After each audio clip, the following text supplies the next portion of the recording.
Hello, welcome back to my another vlog. আজকে গতকালকে আপনাদেরকে ভ্লগে বলেছিলাম যে আমাদের বাসায় সেই চাচা দিদাদেরকে আমরা দাওয়াত করব। তো আজকে দাওয়াত ছিল আর কি, কিন্তু আমি কোনো ধরনের কোনো ভিডিও করতে পারিনি, কারণ অনেক বেশি কাজ ছিল আজকে সারাদিন। রান্না বান্না ছিল, আর তাছাড়া একটু গ্যাসের চাপও কম ছিল, সেজন্য একটু লেট হয়েছে আর কি রান্না বান্না করতে।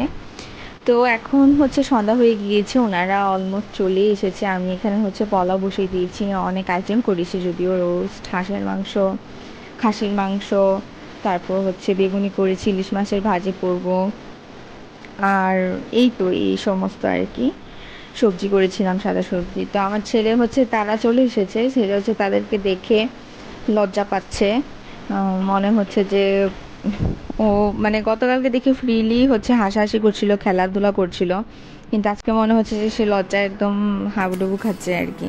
সে কিছুতে চোখ খুলছিল না, নিজের চোখে নিজে চাপ দিয়ে ধরে রেখেছিল, চোখ খুলবে না। আর দূর থেকে তাদের সাথে একটু হাসাহাসি করছিল। তো এই আর কি, এমনই করছিল। আর এখানে এই যে তারা ফটো সেশন করছে, আবার সবাই মিলে বসে একটু আড্ডা দিচ্ছে আর কি। পুরানো দিনের অনেক কথাবার্তা বলছে, শুনতে ভালোই লাগছিল। তো এই তো আমাদেরকে যাওয়ার জন্য অনেক করে বললেন, হয়তো বা যাবো, আমরাও যাব, মাঝে মাঝে একটু ঘোরারও দরকার আছে। আর যেহেতু ওখানে দাদু দিদিমা থাকে না, তাহলে সেই জন্য আর কি এই দিদাদের বাসায় যাওয়া ছাড়া আর যাওয়ার কোনো জায়গা নেই।